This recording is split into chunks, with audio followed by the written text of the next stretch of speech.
Hi guys, welcome back to my channel Quick Educational Hack. This is Sunita Pawar. Guys, जैसा कि हमारी भोपाल रियासत की सीरीज़ चल रही है, इसमें हमने दोस्त मोहम्मद खान के बारे में पढ़ लिया है और भोपाल रियासत की चारों बेगमों के बारे में भी हमने डिस्कस कर लिया है और उनसे जुड़े इंपॉर्टेंट क्वेश्चन को भी डिस्कस कर लिया है जो एग्ज़ाम में आते हैं। आज हम बात करेंगे कि भोपाल रियासत के अंतिम नवाब के बारे में। जी हाँ, आज हम बात करेंगे हमीद उल्ला खान के बारे में।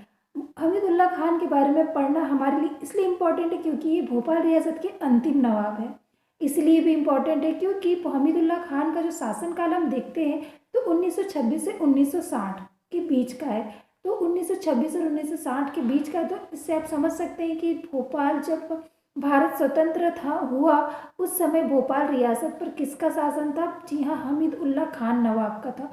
और इसके बाद नवाब की उपाधि हट गई थी। जैसा कि आप सभी जानते हैं कि जब हमारा देश आज़ाद हुआ उसके बाद संविधान हमारा बना और संविधान बनने के बाद में जब संविधान का हम अनुच्छेद 18 पढ़ते हैं तो उसमें साफ साफ लिखा गया है कि अब से कोई भी उपाधि धारण नहीं की जाएगी। जी हाँ, उपाधियों का अंत की बात की गई है हमारे आर्टिकल नंबर 18 में, और जिसके तहत अब नवाब की भी उपाधि हट गई। अब कोई नवाब की उपाधि धारण नहीं करेगा। और नवाब की ही नहीं, जैसे कि पहले बहुत सी उपाधियाँ दी जाती, जैसे प्रधान की और रॉबिन हुड और इस तरह की बहुत सी उपाधि, नाइट हुड, रॉबिन हुड, तो इस तरह की उपाधियों का अंत कर दिया गया। किसी भी प्रकार की उपाधि नहीं दी जाएगी। इसीलिए भोपाल रियासत का अंतिम नवाब हमीद उल्ला खान को कहा जाता है।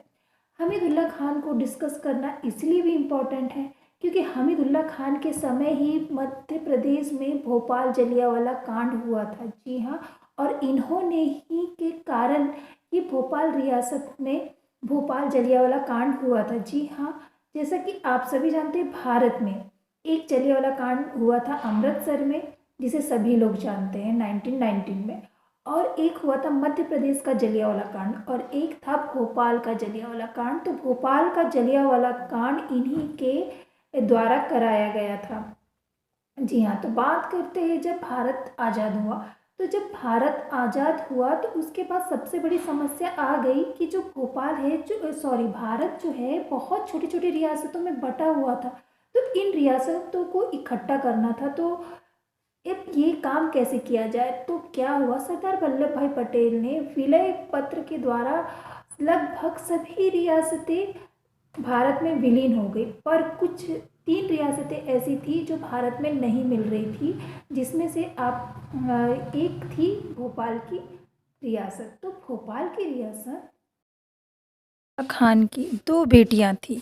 जी हाँ, हमीदुल्ला खान की 2 बेटियां थी। एक का नाम था साजिदा सुल्तान और एक का नाम था आबिदा सुल्तान। तो आबिदा सुल्तान जब भारत का विभाजन हुआ तो वो पाकिस्तान चली गई, और साजिदा सुल्तान जो थी इन्होंने भी शादी कर ली एक हरियाणा के पटौदी ख़ानदान से। तो हरियाणा के जो पटौदी नवाब थे वो थे इख्तियार अली खान, जो यहाँ के 8वें नवाब थे। उन साजिदा बेगम ने इनसे विवाह कर लिया, उनसे शादी कर ली। और ये जो इख्तियार अली खान थे, इख्तियार अली खान एक क्रिकेटर थे जिन्होंने भारत और इंग्लैंड दोनों के लिए मैच खेला। और इख्तियार अली खान के ही बेटे थे मंसूर अली खान। जी हाँ, मंसूर अली खान, जिनकी शादी शर्मिला टैगोर से हुई थी। और इन्हीं के बेटे का नाम है सैफ अली खान, जिन्हें शायद आप सभी जानते होंगे।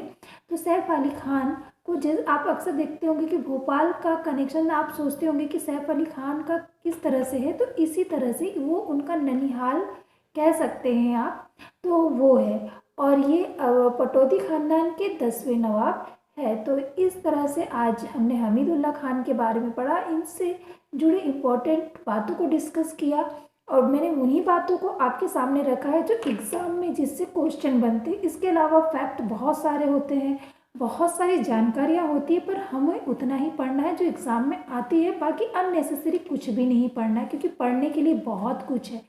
तो हम यदि एक ही टॉपिक को इतना डीप में पढ़ लेंगे तो फिर बाकी टॉपिक के लिए हमारे पास जगह ही नहीं रहेगी। इसीलिए हम वही पढ़ेंगे जो इम्पोर्टेंट है। ठीक है, मिलते हैं नेक्स्ट वीडियो में। Bye bye.